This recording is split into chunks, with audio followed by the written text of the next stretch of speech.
Eh bien, après cette victoire éclatante 5-4 au dernier round, Ça compte pas, ça veut rien dire ça. chocolat, pistache, banane, huile essentielle.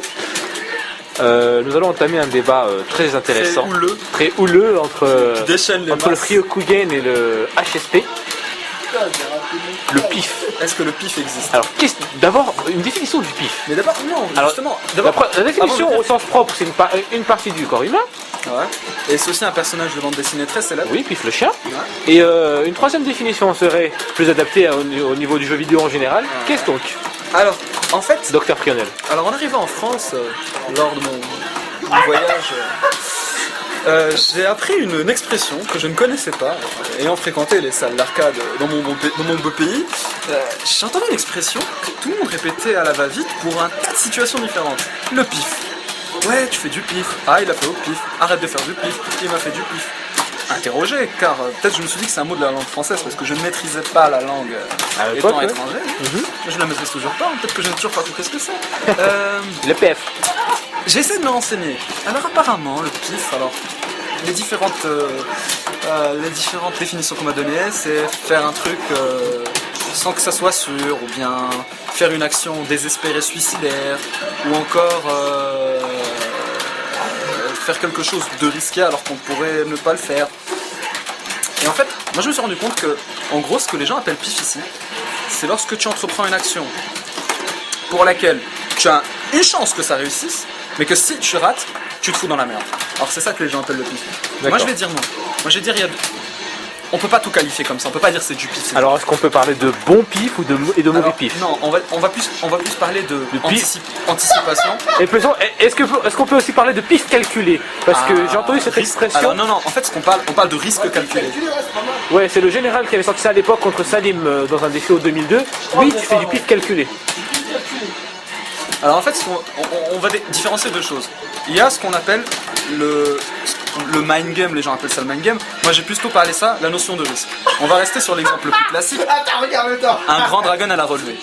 C'est le truc le plus classique qu'on puisse voir dans... Oui, c'est le pif niveau 1. Pif niveau 1. On est par terre. Si on choisit de ne pas faire de pif, c'est-à-dire qu'on choisit de mettre sa garde à la relevée, c'est logique. Donc on choisit de subir le pressing de l'adverse et donc de subir le mind game de l'adversaire. Parce que vu qu'on est par terre, c'est lui qui a la priorité. Mais le fait que dans les jeux vidéo, les jeux de baston, on puisse faire des coups spéciaux ou des furies à la relevée, c'est pour casser cette logique-là. C'est-à-dire qu'en échange d'une prise de risque, on empêche l'adversaire de nous presser à la relevée. Si l'adversaire ne s'attend pas à ça et qu'il frappe et qu'on a décidé de faire un dragon à la relevée, on a eu raison. Si on rate, c'est que c'est l'adversaire a anticipé. Elle a eu raison. Il a eu raison. Donc c'est un choix. Maintenant, on est tout à fait d'accord que le fait de mettre ta garde expose à moins de risques et ne permet pas de perdre vraiment le match. Alors qu'un dragon dans le vent peut te faire perdre un match. Alors que s'il passe, il ne fait pas gagner. Donc le rapport entre gain et perte est plus grand si on fait un dragon que si on le fait pas. Ouais. Mais sans ça, le jeu serait fermé. Le fait d'avoir peur d'une action à la relevée rend le jeu plus serré, plus intéressant. Parce que c'est des choix. C'est pour ça que moi je dirais que le pif, comme ce que les gens appellent pif, c'est pas. C'est sûr, ça fait partie du jeu. Oui, même c'est sûr que d'un côté, si les mecs par exemple. Si personne ne fait rien. Là, s'ils font que par exemple des trucs safe, il n'y a pas de temps mort, c'est comme ça. Au bout d'un moment, les mecs ils vont se dire. On fait des garde crush, mais il faut bien trouver l'ouverture. Bien sûr. C'est pour ça qu'il y a des choix. Qu'il y a des choix à faire. Garde haute, garde basse, top, casse-garde, passage dans le dos. Mais dans le jeu, toutes les ouvertures de garde sont risquées, par définition. Au bout d'un moment, si l'adversaire a une garde parfaite, on est obligé de prendre un risque si on veut casser cette harmonie-là. C'est comme ça. L'adversaire s'attend pas justement à cette prise de risque. Mais c'est celle-là qui fait la différence. Donc on peut pas appeler ça du pif et critiquer à tout va. Par contre, ce que les gens appellent pif, là je suis d'accord, on est tout à fait d'accord, c'est d'être à l'autre bout de l'écran, que ça n'a rien à voir, on s'en fout et qu'on balance une furie. Peut-être qu'elle va passer parce que le type il va glisser ou je sais pas, un truc va glisser. Bon ça on va rigoler, ça on en rigolera. Mais on ne pourra que féliciter le joueur qui a réussi son action. Parce qu'il a réussi, enfin, on peut pas le critiquer. Ouais. Mais s'il se fait défoncer à chaque fois qu'il fait ça, là on le critique. C'est-à-dire que voilà, c'est ça. Donc vous voulez dire bon mauvais pif. Moi je dis une action. Ah, un mot à dire, monsieur Will? La théorie du HSP. Alors vas-y, maintenant la théorie du HSP donc. Qu'est-ce que le pif pour vous? Ouais, le pif c'est une action motivée par la volonté de je sais pas quoi. Moi je fais pas de pif et ça me réussit très bien. quelque chose là. Qui te dit que tu fais pas de pif? Rien à dire. Si. Exactement. On peut même en reparler. Hein. Ah, Mais parle-lui du match de tout à l'heure. ferais-tu du pif, Will? Selon Frionel, c'est très le cas. Oui. Ouais, bien sûr. Alors, Bah, tu prends des risques. Rio. Tu fais des opérations risquées, mais dans l'espoir que ça marche. Moi, le pif, moi je fais pas de pif. Les actions, quand je suis en train de perdre, je fais arrête, Bien sûr. Mais par exemple, regarde, j'ai un exemple tout con. Quand je fais mes dragons arrière avec Griffon et que je les cancel, des fois tu fais ta furie d'Oswald dans le vent. C'est quoi ça? Mais ça, c'est que c'est pas du pif que je fais. C'est que tu espères. C'est du pas. Ou bien regarde, encore tout à l'heure. C'est même pas que j'espère, c'est que tu m'as feinté. Mais tu as fait. Pourquoi tu as fait la furie? Tu n'aurais pas dû faire la furie. Tu aurais pas pris de risque, tu serais resté pépère. Mon truc il ouvre pas la garde. Ah ouais, alors je suis en train de perdre et je te laisse. Ah, donc t'es obligé de prendre un risque. Mais non, c'est pas obligé de prendre un risque. Mais t'as pris un risque. C'est que tu m'as feinté. T'es un bâtard là, change des Voilà. Alors attends. Si à la relevée je cours sur toi, je mets un light. Oh, moi j'aime pas, gars. Et toi tu balances ta furie, hop, j'ai gardé parce que j'ai fait exprès. J'ai fait exprès de te faire croire que je l'ai frappé. c'est l'appât. C'est un appât. Et toi tu fais ta furie. T'as fait du pif. Ah ouais. Je t'ai pas feinté là. Moi, tout ce qui est furet à la relevée, trucs comme ça, pour moi, c'est du pif. Ça s'appelle pas furie à la relevée, trucs comme ça. Ça s'appelle que chaque option. Tu as des options. Parfois tu vas te dire que tu vas prendre un risque. C'est risqué, mais ça peut tout faire changer. Ça peut te faire gagner le match. Et vu que c'est risqué, l'adversaire va jamais se dire mais va jamais faire une connerie. Il a comme deux ça. persos, il a deux passifs de tag. Camélia, oh merde, il a mis sa garde, putain, merde, pas de mort. Oh putain. Ça c'est incohérent. Ça se retrouve Ça c'est de facilement. l'incohérence, ça c'est de l'incohérence.